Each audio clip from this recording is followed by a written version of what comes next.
It was very grim. I mean, they had this phenomenon that a lot of the first-hand accounts talked about called the U-boat stink, which was a combination of, if you can imagine, a combination of halitosis, body odor, diesel, mildew, and vomit. Then that's known as the U-boat stink, which sort of permeated everything. It permeated their clothes. I mean, they essentially didn't wash. Roger Moorhouse, author of Wolfpack, a new book about Hitler's fearsome U-boats, the submarine fleet that was, in Churchill's words, the only thing that really frightened me. Well, I'm pleased to say that Roger Moorhouse joins me now. Roger, good morning.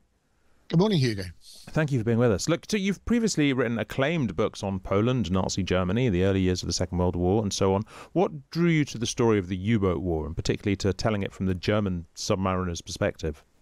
I think it's something I'd always been sort of fascinated with. I'm old enough to have remembered Das Boot from the first time round when it came out, and then the sort of historian side of me. When I started looking at this, I realised that the gap in the narrative as far as the Battle of the Atlantic and the U-boat war was concerned was the German material. It kind of never really got a foothold in the narrative. It was an area that there was lots of material, but it didn't tend to sort of feature very much. So I thought that would be a good angle for me to look at. Well, tell me about that gap in the narrative, because I mean, films like Das Boot have they distorted public understanding of what was really going on in the U-boats? Do you think? I don't think Das Boot is the distortion. I think that's actually quite the corrective, I would say. The distortion is the sort of the Anglo-centric view. First of all, you had that Churchill quote, that this was a genuinely, very threatening situation in the Battle of the Atlantic. My argument would be that it's not. And if you look at the statistics, I think that's quite amply borne out. And secondarily, I think that also there was an assumption due to wartime propaganda to a large extent that this was a particularly, brutal war, rather sort of wanton in its brutality, rather like what the Nazis are doing in every other theatre, as we know. And also, I think that's mistaken because, as far as we can tell, the historical record records one single war crime committed by German U-boat forces. So, that, and admittedly that's regrettable and all of that, but it's remarkable when you think of the sort of atrocities that are carrying on, day by day on the Eastern Front, for example, that the U-boat war should be so comparatively clean. Well, we'll come to that in just a moment. But your books are known for meticulous archival research. For Wolfpack, what kind of sources were available to you? What did you discover? Yeah, I mean, British archives are very good on this. We have, for example, a lot of interrogation records of captured U-boat crews. Those are really useful. Not only the records themselves, but also the records of the eavesdropping that we were doing on the captives while they were, in their cells and so on. That's, you find out what they're actually saying to each other, rather than what they say to the interrogators, but what they're saying to each other, which is very interesting. And then, of course, German archives, hugely useful. And there's a brilliant private archive up in northern Germany, which I use quite extensively. And there's a lot of material there, particularly on things like combat stress, which is an angle that I don't think gets talked about enough in this regard. It strikes me, and it struck the authors of the wartime reports on this, that combat stress was absolutely rife among U-boat crews because of the conditions that they were working under. I mean, being in a submarine even today, I'd imagine is pretty hellish. Lord alone knows what it was like back then. What did you find out then about the crews of U-boats? What was their life like? Tell us a bit about them. Yeah, it was very grim. I mean, they had this phenomenon that a lot of the first-hand accounts talked about called the U-boat stink, which was a combination of, if you can imagine, a combination of halitosis, body odor, diesel, mildew, and vomit. Then that's known as the U-boat stink, which sort of permeated everything. It permeated their clothes. I mean, they essentially didn't wash. We have that sort of conventional image of the bearded U-boatman, quite the romantic image we have from Das Boot and elsewhere. It's basically because they didn't wash, so they didn't shave. They were allowed one change of underpants for 2 months at sea. They'd come back after that patrol and flip the conning tower hatch, and the stink that would come out was quite astonishing. So a lot of the accounts have talked about that. They're living, the men at least are living literally on top of each other. The officers less so, but the men are just on top of each other all the time. There's absolutely no privacy. As soon as anyone has any sort of skin disease, which tended to be rife, then that spreads right through the vessel because they're all hot bunking and so on. So physically, they're in a complete mess. What? Mentally too. I mean, the combat stress is a thing, and you can imagine the second half of the war, where the war turns against the U-boat arms so spectacularly as it does.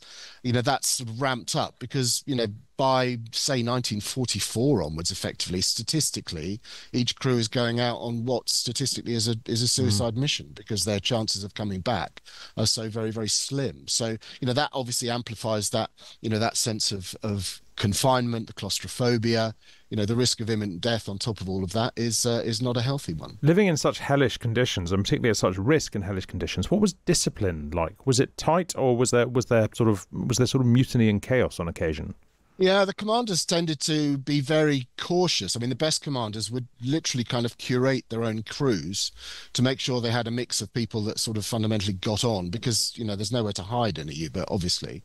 So that was one aspect that would sort of ameliorate that particular problem. The best commanders, again, would also go the extra mile to make sure that morale was maintained as best as possible. Have everyday things like quizzes and evenings when the men could have a beer and things like that just to sort of let off steam.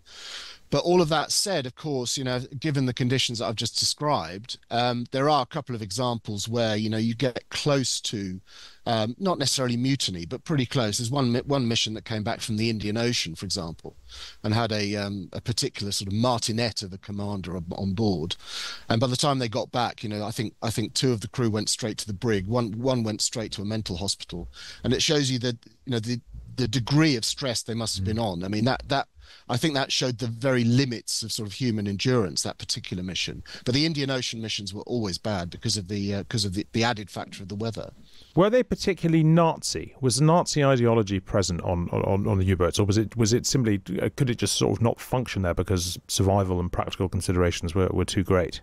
Yeah, of course it's present. I mean, it's present everywhere. I mean, a U-boat crew is a cross-section of German society, the same as everything else. What's interesting in this regard is that you do have a degree of tolerance of, can we say, other opinions, I suppose. I mean, there are a couple of commanders, most notably, who are anti-Nazis, and many who are reasonably indifferent to the regime. So it's sort of, there is a degree of latitude is perhaps the right word in the U-boat arm, and it's partly because in that confined space there's no sort of facility to take people along, sort of political officers or the equivalent, to do indoctrination, to oversee, ideological purity and all that sort of thing. And Dönitz, the head of the U-boat arm, tended to keep all of that at the door anyway. I mean, that's not because he was oppositional, but because he considered it completely superfluous. So in a sense, I think that contributes in a way also to, as I mentioned before, how comparatively clean the U-boat war is, because that ideological element is kind of absent. I mean, that's kind of like my next question is why was it so clean? Because I mean, one can almost have a romantic notion that all sailors have more in common with all other sailors than they do with anybody else on the land. Was it that, or was it to do with the influence of the commanders specifically, or was it just something about U-boat warfare itself that made it less sort of, I don't know, predisposed towards war crimes? I think it's a mixture of all three of those, Hugo. You've got, as I mentioned, there's the comparative lack of sort of, if you like, active indoctrination amongst the crews, and then you've got that old-fashioned. You mentioned the romantic sort of idea. I talk about the solidarity of the sea. This idea that in a sense all sailors sort of potentially share the same fate, all against the sea, sort of thing. So that mentality, I think, old-fashioned solidarity kind of persists in a rather surprising way. And I think it's also opportunity, because for most of those submariners, they barely even saw the target. I mean, the main thing was to sink the vessel. Human losses in the course of that would be considered, at worst, in a sense, as collateral damage. I mean, that's how they tended to view it. And some of them, expressed their regrets and sort of, they're sailors just like us. That sort of mentality was relatively common. So what's remarkable to me, I thought, was not only are there so few documented atrocities, but that there are so many examples of U-boat crews actually helping the sailors that they've just sunk. And those are sort of remarkably common, particularly in the early phase of the war, but actually all the way through. And actually, there's one salient moment in this is the sinking of a British vessel called the Laconia in September 42. 1942, after which, Hitler gave the order that, because the rescue mission basically all went wrong, Hitler gave the order that they had to stop, assisting shipwrecked crews. And that's halfway through the war, September 1942. So it's remarkably late, really. And look, finally, Roger, and I appreciate this may be a slightly sort of open-ended question and somewhat beyond your remit, but are there lessons here for today? Has war changed so much that even on a submarine, it's basically going to be nothing like this because it's going to be more comfortable, more technologically advanced and so on? Or does this really just tell us something about what people are like when they are confined in situations of war? I think it's the latter point. I think certainly. I think that sort of psychological element, it looms very large. It looms very large in all of those accounts that I've drawn on for this.